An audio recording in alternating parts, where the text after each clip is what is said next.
Můžeš.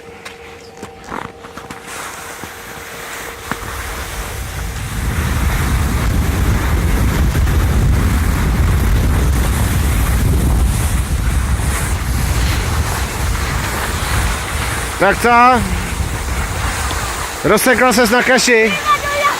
Já jsem vyskočil úplně, jsem byl ve vejšce. A ne, přeletělo to celý a spad si na záda. Já jsem byl úplně ve vejšce a úplně jsem se... Tady, když vyskočíš tady, tak se otočíš a spadneš na záda. Já tady, nějaký pán zkoušel tady se otočit a spát.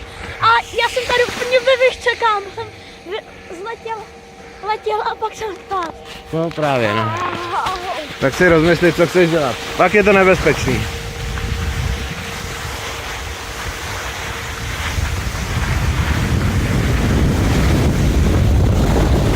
Nejezdí na to, zabiješ se, zabiješ se.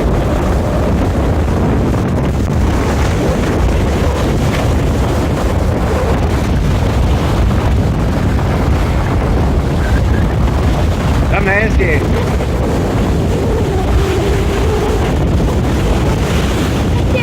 Ne, máma na nás čeká, pojď.